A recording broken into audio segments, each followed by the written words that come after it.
Hello, everybody, and welcome to the Real Collective Podcast, a very special episode. If you're liking what you're seeing, don't forget to like, subscribe, and share. Hopefully you have us playing on YouTube, and if you're not, hopefully you're listening to us on Apple Podcasts or Spotify. And if you're having a good time, you can just leave it on the tab in the background while you do some of your other work. It'll be a great time. So thank you for that. I am Brendan McKeigan. This is Tassé. We are both realtors. And if you want to just learn a little bit more, book an appointment with us. Click in one of the links below for the Calendarly links. There's a few links you can choose. Take one of those off. We'd be happy to talk to you about anything you might need in real estate, because today we are talking about Tassé's famous El Predicto. El Predicto, where Sean predicts what's going to happen for 2022 with the marketplace. Sean, tell us how this even came about. What brought on the El Predicto? Yeah, I was thinking if we actually were to do thumbnails for these YouTube videos, that it should be like a picture of me with a crystal ball, Yeah. So yeah, I started predicting the future because it seems to be something that people want to do. I started doing this back in 2017. I suppose we can link all of the original videos down below. So if you guys want to go back and see what the predictions were that I made going back 2017, 18, 19, 20, 2020 and 2021, then you can see all of that. We'll talk briefly about the 2021 predictions that I made, as well as some of the major players in the city make predictions as well. So we'll talk about what I thought would happen in 2021 a little bit. We'll talk about some market factors and how all of that might play into the predictions that we're making for 2022 going forward. So I'll just jump right into it. In 2021, there's two sort of major players, two major real estate brokerages in the city that thought that Ottawa would go up either by 7% or by 5.5%. And that's about as far as they take it in terms of what happens to average home prices. And when we do it, we get a little bit more into the nitty gritty about it. And specifically, we want to look at the number of transactions that happen, as well as the inventory rates, because supply and demand is the main driver always for what happens in terms of the price point. So what I thought would happen in 2021 is that our inventory would not crest the 2,000 mark. And so just for context, in 2017, we almost got to 10,000 residential and condo units for sale in 2017. And I thought in 2021 that we would not go above 2,000. I expected that our number of sales would be about 19,000 over the course of the entire year, and that our price would go up on average by about 25%. And remember, the major players were saying that it would go up by 7% or 5.5%, and we just the year before went up by 20%. So Brendan, you've got the numbers for the reality. So how far off was I in 2021? Well, for combined inventory, we have, let me look at combined 2021 reality. What happened? The inventory was 2155 and sales were 20,302 total for the combined, with a price increase of 22%. Wow. Overall across the board. Obviously that's different between residential and condo, but we did see a significant jump, much more than the 5 to 7% that a lot of people were, some of the other brokerages were thinking, including our own brokerage. Yeah. But I feel like they play it safe too, because they don't want to be very, very wrong. So like, oh, look, it went up by that much. Yeah. Well, and here's the problem is that we thought it would go up by 25. It only went up by 22. But if you're using 25 as your number, when you're thinking about buying a house, you say, hey, look, if the rates are, if the prices are going to be going up this high, it gives you knowledge that, hey, maybe I should jump in a little bit heavier with my offer to be able to lock this place up. Because if the prices are going up that high, you're going to want to act more quickly. And this is a thing we've brought up multiple times here. Is the faster you buy, the better off you're going to be, right? And then just to break it down onto two sides. So I thought we were going to be at 2,000. We were at 2,155. I thought we were going to be at 19,000 sales. The reason I thought the sales would be so low is because I thought that there would be more sales that happened off market because people were not wanting to put their home on the open market with the COVID factor. So we'll get into how I think COVID might have an effect this year, but I was wrong about the number of sales. We sold more. I thought the price would go up by 25%. It went up by 22. I think it's closer than most people were expecting. But just to break it down on the residential side, inventory I expected to be at 1,500, sales I expected to be at 14.5, and the price increase I expected to be 30% residential. I was a little bit wrong on that one. The reality, give us 23.6 on residential, 16%, 16.1 on condos. That's how much they went up. Yeah. And on condos, my call was that the inventory would not eclipse 500. This number of sales would be 4,500 and the price increase would be 10. So I thought the condo prices would go up by 10%. In reality, they went up by 16.1. So that's sort of where we were offset on having a higher price increase. And a little bit of a spoiler here, when we talk about the 2022 numbers, I think it's going to be the same thing where the condos are carrying the load, and I'll talk about that in a couple seconds. But just to get into some of the things that we use to understand where we're at in the market as a whole, there's three things that are really on my mind right now. One is interest rates, one is the COVID effects, and the other is this sort of international uncertainty that we're going through right now. So yeah, I mean, there's been a lot of chatter about interest rates going up. And I think people oftentimes will mistakenly attribute interest rates to having an effect on values, on house values, because it actually does have an effect on affordability. But we've never really seen interest rates have a real strong effect on house values unless the changes are drastic. And for the interest rates to change by, let's say, for example, a point over the course of a year, I don't think it's going to have that big of an issue. I mean, over the course of the last year, the interest rates have changed by 1%. And it's had essentially, no major change on the value of houses in Ottawa. So, as much as it might have a micro effect where it's sort of, oh, the interest rates are going up, and instead of getting, 7 offers on a house, maybe we get 4 because people are worried or afraid or something like that. But ultimately, even with 4 offers, the house is still going to sell what it sells for. So, yeah, that's my take on interest rates and the fact that I don't really think they're going to have the effect that some people think that they will.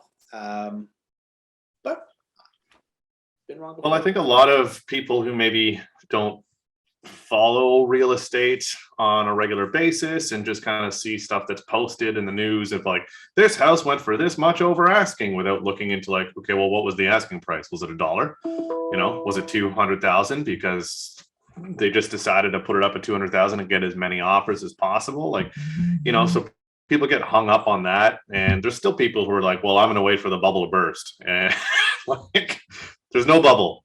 This bubble is a Death Star without the vent. Like that's what's going on right now. There's nothing. It's going to stay like that until it floats away naturally in years to come. But for now, prices are just going to keep going up and up. The city's growing too fast, too quick every year that this is just going to keep happening. So yeah, and I mean they've put out this idea that, hey, we're going to build whatever the number was. I think it was like a million or 10 million houses over the course of the next year. Well, even if they can figure out a way to do that, there needs to be a place for all these houses to go. And Ottawa, we have this green belt, right? So that's one factor. The other factor is, even if they can get it figured out, even if they put, I don't know, 400,000 new homes in Ottawa, it's not going to be right away. This isn't going to change in the next year or two, right? Or 18 months, next year, 18 months. Nothing major is going to change. The only thing that's going to increase is the number of people who are moving here. And there isn't the inventory to serve them. Like I said, we're looking at, again, expecting 2,000 properties available for sale at any given time, when in the peak of the market in 2017, we were, like I said, close to 10,000. It's a huge difference. The other factor, one of the other factors that I brought up is the effects that COVID might have on our market. Now, of course, we can't talk about predictions without talking about going into year number 3. This is we're almost into the third year essentially of COVID, and I think we're kind of at a point where people are done with it. Just overall, be like, yeah, I don't care. I'm going on vacation. I got my vaccine. I got my 3rd vaccine. I'll await my 4th by the looks of things, right? Who knows? And people are just like, I need to get back to my regular life because I can't keep living like this. And it just, there seems to be a lot of, desire to go back. Obviously, a lot of restrictions are being lifted. Who knows if they're going to be enforced again, but they're talking about removing, mandates and masks and all that kind of stuff. There's a lot of stuff about it. I don't really want to get into a conversation about politics. More, I want to get into a conversation of the effects that it will have on the real estate market. I think that the more we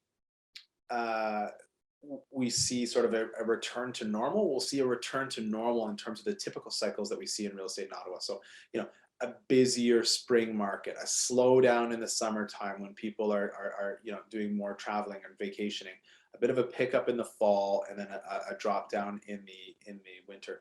What we've seen the last couple of years, last 2 years specifically, is a real heavy drive in January, February, where people are just like, okay, this is the year, I'm going and getting it. And then we just see this spike in terms of price point going from December to January, where we typically wouldn't see that until the springtime, sort of mid-February or into March. We were seeing a huge jump, like 10% year, like month over month, going from December to January. We've seen that now twice. Something very interesting to pay attention to. Makes a great time of year to buy a house, December. Yeah, except for this past December, I found was like previous year's Januaries, where people are getting on things early. It was almost like all pushed back a month. Yeah. It's like fashion, like, get your spring wear in January. I think you and I know nothing about fashion. Speak for yourself, sir. All right, I will. I'll speak for myself. I know nothing about fashion. My Simon Cowell black T-shirt on, so I know exactly what I'm talking about. It's very I'm very much able to judge things I have no business judging, and that's what a black T-shirt does for you. This is great for all the people who are listening. Thanks. So, and the third point, of course, before we get into the 2022 predictions, is the international uncertainty. Right now, there's a whole bunch of stuff happening around the world. There's questions about what effect will all of this have, not just on the international markets, but then, of course, we want to whittle that down to what effect does it have on real estate in Ottawa, because that's what we're talking about. And there is definitely effect that it has on the financial markets right now, and that's not where our area of expertise sort of lies. So what we're seeing, and this is like, today is March the 2nd, 2022. So what we're seeing is it isn't having an effect yet on our market. We are very insulated, being the capital city of Ottawa. And a lot of times when the money markets move and change drastically, it doesn't really have the same effect on the real estate market that a lot of people think that it does or that it should. And so using your financial thermostat or your money market to judge the impacts on the real estate market has the potential to be a slippery slope. So, working with someone like Brendan or I, who understands what the real estate market is doing and what effect that will have on you when you're buying or selling, versus trying to use your own knowledge of what's happening, in the stock market or the Dow Jones or the TSE or anything like that, and applying those philosophies to real estate in Ottawa might not be a safe bet. I think that's pretty fair to say. So before we jump into the 2022 El Predicto, I think it's a good time to take a little break, and we will hear from one of our sponsors. Again, like, subscribe, share, book an appointment with us, and we will be right back. This episode of the Real Collective podcast is brought to you by Real Collective. Real Collective brings together best-in-class real estate agents and collective experts in the field to deliver the best possible service to our clients. We govern ourselves with honesty, open-mindedness, and compassion. With diverse skill sets, our agents are able to serve a wide array of clients, including first-time homebuyers, first-time sellers, transferees, estate sales, investors, and rural, vacation, and luxury properties. Authenticity and transparency are pillars of our process, which allow us to put our clients at the center of everything that we do. Our years of experience and knowledge allow us to deliver prestigious service and optimal results. If you're interested in buying or selling your home, contact us today at realcollective.ca. Welcome back, everybody, to the Real Collective podcast. If you're having a good time, like, subscribe, share on YouTube and Apple Podcasts and Spotify.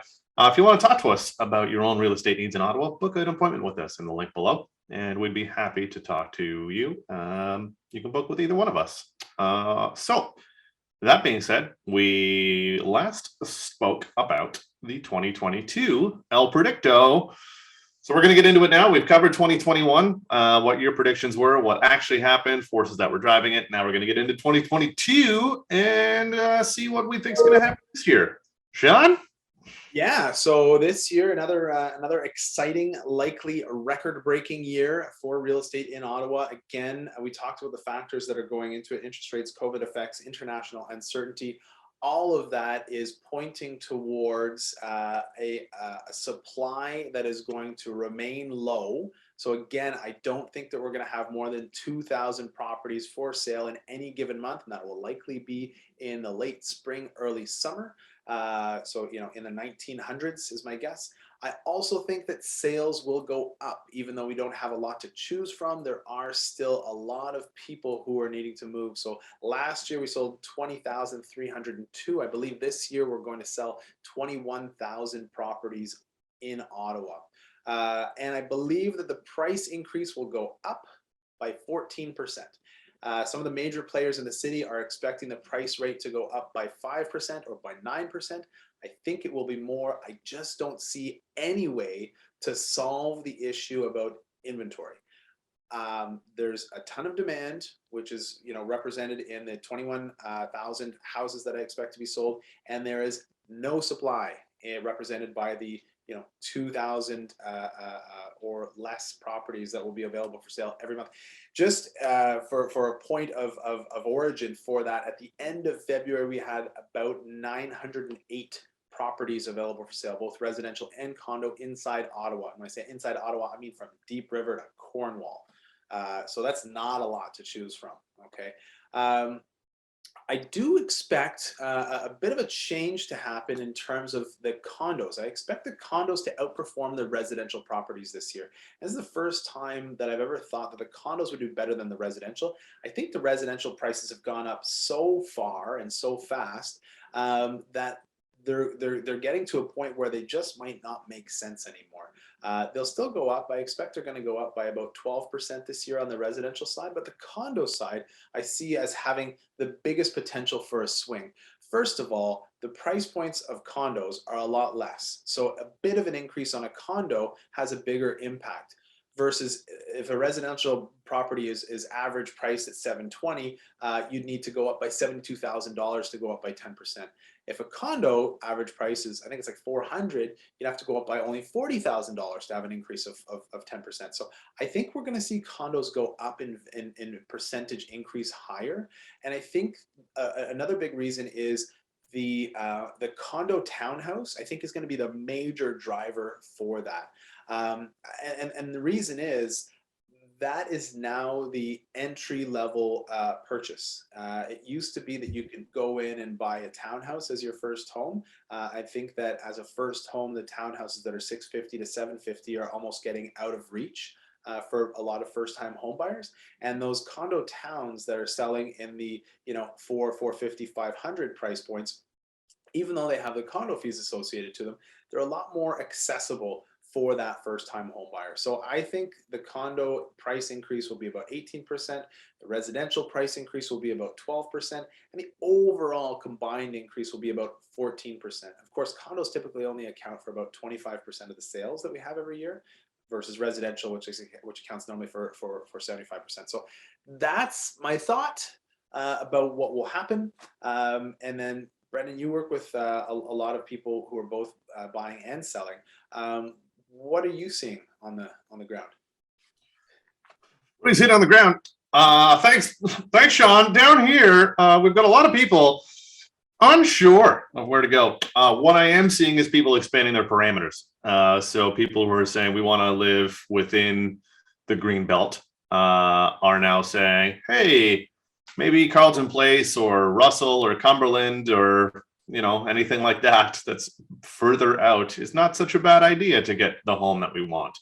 But even then, because of home prices and because of inventory, homes that are out there too, and by out there I mean not that bad, are still going for a lot over asking and are still going in that high price range.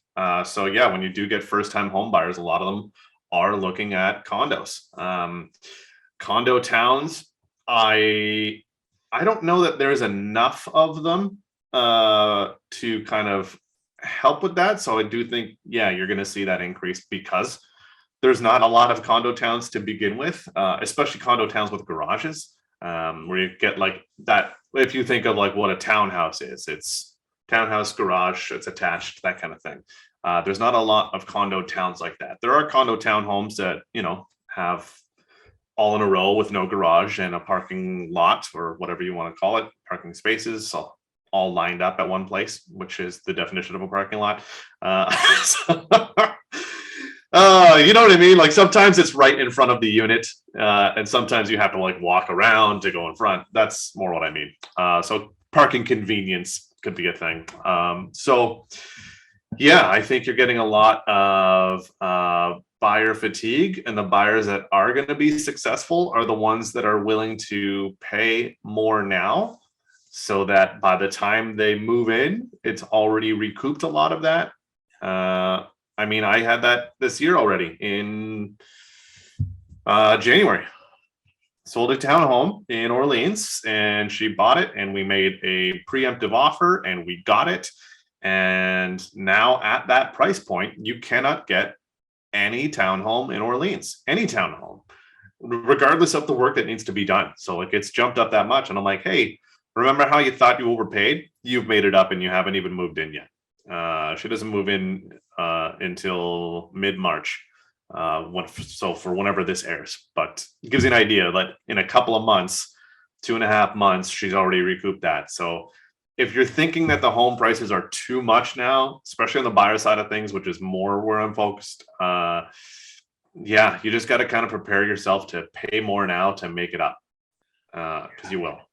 Well, yeah, and we've been telling clients for the last 2-3 years, look, you're better to, like, for now, you're better to pay 2023 prices and get into the home than to wait until 2023, because it feels like you're paying so much to get these houses. And I think the main point you're making about going out or maybe taking a house that needs more work is buyers today are having to make concessions.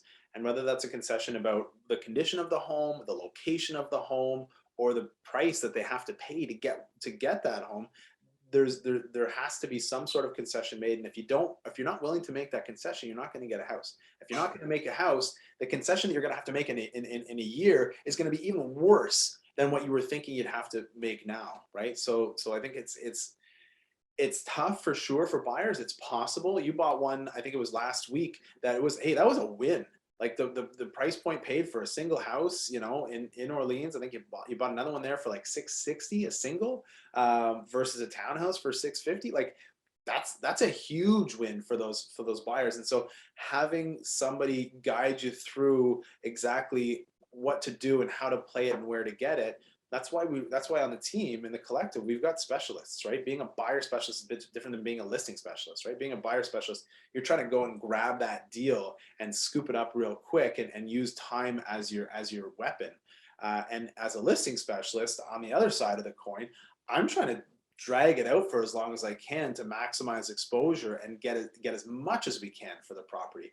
I've had a few clients reach out recently and say, stop selling these places for as much as you're selling them, because we're selling houses for more than we should be getting, more than fair market value when we're on the listing side, and we're trying to buy them for less than fair market value on the buy side. So yeah, it works out really well in our clients, to our clients' benefit. So I don't want this to sound like a pitch session. No, but at the same time, I mean, like I've told people countless times in appointments, and when I'm talking to them about how to effectively buy in this market, is it's a SWAT team mentality. It's a lot of preparation, and then when the time comes, it's go go go go go go go. Because that one that you were talking about, and again, this is not like indicative, and it's not trying to sound like a sales pitch, but it was me telling my clients, hey guys, this home is not taking offers, and it was, and now it's not. We got to get in there now. And within a couple hours, we were in there, and then we had an offer in there right away, and it ended up working out in our favor because they were on board with like go go go go go. And you know, it took a few losses and multiples before they were maybe willing to, and that might happen with anybody that's listening right now. And that's okay. Like that's you're more than likely going to lose out in multiples before you get the house that you're looking for. I mean, maybe you're willing to just trust us entirely and implicitly.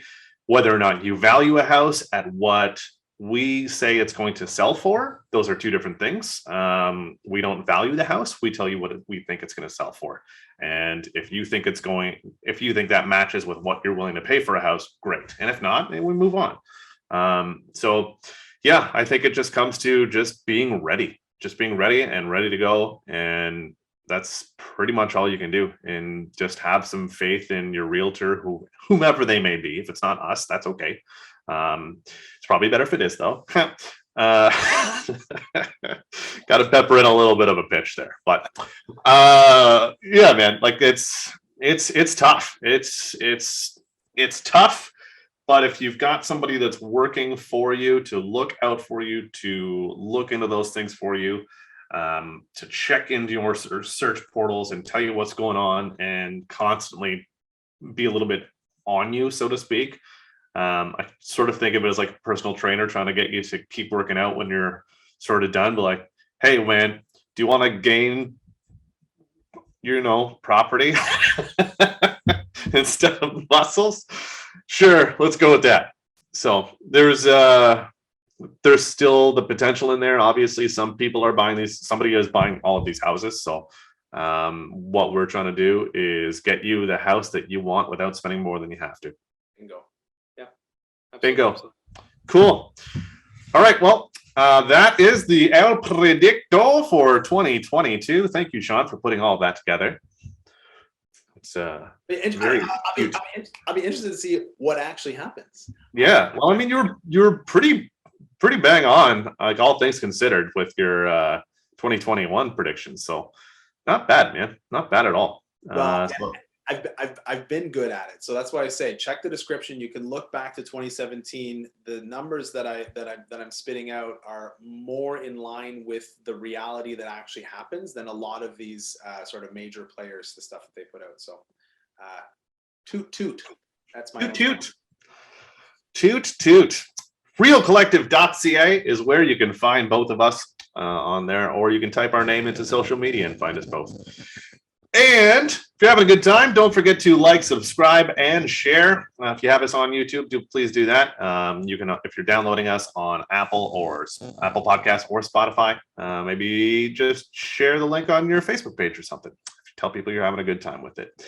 Again, if you want to talk to us, book an appointment in the link below. We'll be happy to talk to you about anything that you need in the world of real estate, whether that's buying, selling, investing, whatever you need, we got you covered, because again, we are the Real Collective.